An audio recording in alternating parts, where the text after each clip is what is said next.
언니한테 대하는 거나 동생한테 대하는 게 본인만 손해를 본다고 생각을 해요. 나는 똑같이 대해준다고 대하는 건데 뭘 하나 시켜도 왜 나만 시키냐. 이런 식으로 받아들이는 게 없잖아 많아요. 그러니까 제가 또 느끼기에는 우리 혜성이가 좀 너그럽지 못한 마음. 왜 쟤는 속이 좁아? 이런 생각이 이제 드시는 거예요? 네네. 지금 말씀하신 거 보니까 인정을 하셨네요. 그 부분에 대해서는. 친구들이 성질 나쁘다 이러면서. 네, 근데 거기서 좀 어렸을 때요.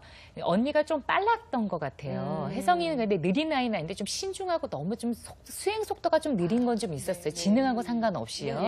근데 항상 어머님이 연년생이다 보니까 언니하고 똑같은 걸 시키신 거예요. 비교가 되죠. 학원도 아무래도. 똑같은 데 보내시고 계속 이렇게 하셨다 보니까 어머님하고 주변에서 비교를 안 한다 하더라도 아이 자체가 이렇게 좀 비교당하는 것도 좀 있었고요. 그래서 이런저런 것들이 좀 문제가 좀 됐던 것 같습니다. 그런데 수면에 대해서도 분명히 그것 때문에 공부가 안 돼요. 뭐 이렇게 이야기하는데요. 그걸 어떻게 해결해야 될지 그리고 또 그걸 개선하고 싶은 의지 이런 것들은 조금 낮은 상태다 이렇게 볼 수 있습니다. 그래요. 심리적으로 봤을 때 뭐 약간은 불안정한 부분도 있고 한참 또 불안정할 때기도 하고요. 이제 한참 커가는 과정이니까. 근데 이런 심리 상태가 아무래도 수면과는 좀 문제가 있다고 있을 수 있죠. 볼 수 있죠. 그래서 혜성이는 일단은 정서적으로 그냥 가장 두드러지게 표현되어지는 것은 자신감이 너무 저하돼 있으면서 막연한 피해의식, 불안감 이런 것들이 좀 있고요. 그래서 뭔가 결정을 내려도 확 결정을 못하고 굉장히 망설이고 우유부단하고 이런 것들이 많아요. 그러다 보니까 어떤 느낌이냐면 내 문제를 내가 해결할 수 없을 거야. 이런 그 불안감이 자꾸만 아이를 불현듯 자꾸 머릿속에 번쩍 이렇게 나게 만들고 있어요. 그러니까 이제 그런 걸 아이를 긴장하게 만드니까 그것 때문에 수면이나 이런 것들 하는데도 분명히 좀 영향을 미쳤을 수 있습니다. 그런데 물론 청소년기는 이게 수면 유도제라고 하는 멜라토닌이 성인에 비해서 한 2시간 정도 늦게 이게 배출이 된다는 연구 결과들이 좀 있어요. 그래서 그렇기 때문에 원래 좀 늦게 자죠. 그래서 그 녀석들이 그렇게 잠을 안 자는 거군요. 그런데도 그때 자꾸 불현듯 자기에 대한 부정적인 생각이나 불안이나 이런 것들이 자꾸 자극이 되니까 아마 이게 좀 더 지연시켰을 가능성이 있는데요.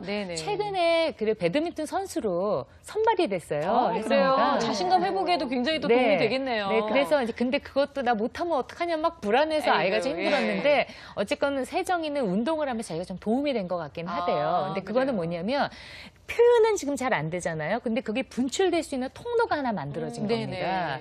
그래서 혜성이가 지금 운동도 필요하지만 어쨌건 언어가 무엇이건 간에 자기 안에 이렇게 막 지금 뒤죽박죽 움직이고 있는 이런 불안한 거나 이런 것들을 좀 표현할 수 있는 통로가 있다면 아마 수면이나 이런 것에 도움이 되지 않을까 이렇게 좀 볼 수 있겠습니다. 네. 심리적인 부분은 이제 이렇다고 하고요. 그렇다면 의학적으로 봤을 때 우리 혜성이의 수면 어떻게 분석을 좀 하셨어요, 선생님? 예, 혜성이는 이제 늦게 자고 늦게 일어나는 그런 패턴이니까 이제 우리가 늦잠 증후군. 늦잠 증후군. 전문용어로는 이제 수면 이상 지연 증후군. 수면 이상이 좀 이제 뒤로 밀려 있다 이렇게 이제 얘기할 수 있고요. 우선 이제 잠이라는 게 리듬이죠. 그러니까 어떤 시간에 이제 잠이 오고 그다음에 일어나고 이런 게 이제 반복이 되는데 그 리듬 자체가 좀 뒤로 밀려 있는 부분이 있고요. 근데 내가 원하는 시간에 잠을 못 자니까 이제 본인은 불면증이 있다 이제 이렇게 얘기를 할 수가 있습니다. 근데 보통 이제 우리가 어른들이 얘기하는 그런 불면증하고 지금 이 학생이 호소하는 거는 조금 다르고요. 아까 이제 이영애 선생님 말씀하셨듯이 정서적인 문제도 조금 관여한다 이런 생각은 듭니다. 선생님 잠깐 그 말씀 중에 어른들의 불면증하고는 그럼 뭐가 다른 거예요? 어른들의 불면증은 이제 좀 스트레스. 이제 생각이 많은 거군요. 분명하게 있고 이제 자려고 해도 그 생각들이 계속 떠오르고 그걸 지우기가 힘들고 또 그런 게 이제 오래되다 보면 자리에 누워도 이제 잠을 자는 쪽으로 생각이 흐르는 게 아니라 잠에서 깨는 쪽으로 생각이 흐르니까 더 힘들어지는 그런 경우가 있습니다. 어른들도 아침형 인간 있고 저녁형 인간 있잖아요. 맞아요.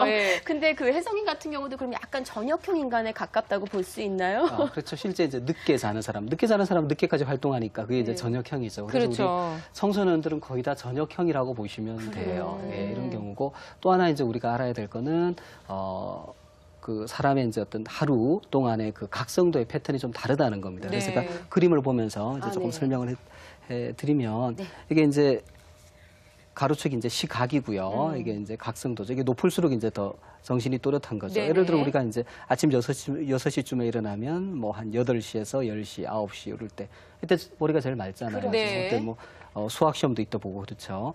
그리고 다 아시겠지만 오후 한 2시에서 4시 사이는 졸리잖아요. 요즘쯤 이제 좀 눈이 좀 침침하죠. 네. 그래서 이제 오전에 공부하는 건 좋다 이렇게 알고 있는데 또 하나 재밌는 거는 한 우리가 10시부터 12시 사이에 밤에 이럴 때도 상당히 각성도가 높아요. 그래요? 잠들기 직전에 상당히 각성도가 높습니다. 마치 이제 촛불이 꺼지기 전에 제일 밝은 것처럼. 그래서 이 시간대에 이제 공부를 좀 열심히 하다가 졸리면 바로 잠을 자면 잠도 깊이 들고 또 공부한 내용이 또 다시 한번 정리가 정리가 되고 되고. 정리도 되고 예, 이런 점에 상당히 좋고 이런 걸로 이제 우리가 염두에 두고 공부하는 것도 필요할 것 같아요. 그래서 엄마들이 이 시간대에 드라마가 집중적으로 이제 막 머릿속에 확 들어오잖아요. 정말 이게 감정이입이 돼서 그런 이유가 있었군요. 자, 혜성이의 그 불안한 심리 상태도 짚어주셨는데요. 네. 우리 박사님께서 보시기에는 이런 심리 상태와 수면의 관계에 대해서 어떻게 또 보시는지. 예, 아까 이제 이영애 선생님 말씀을 잘 해주셨고 이제 네. 그런 부분이 상당히 중요합니다. 그런데 제가 이제 이런 늦잠 문제로 오는 학생들을 보면 상당 부분 좀 이제 부모님하고의 관계에 조금 어려움이 있어요.